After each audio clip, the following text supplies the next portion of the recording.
sa Kanaan, ang dangal ng bayang Pilipinas. Ninais sigupo ng dahas, manggagawa ay magbalikwas, tutulan mo ang paghamak. Ang lahat ay magkaisang hanay, isa man ay walang hihiwalay.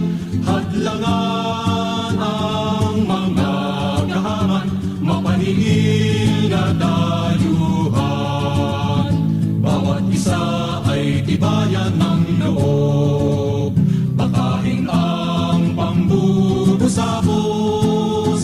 Mga papet na manghuhutot, kalamay ng mananakop.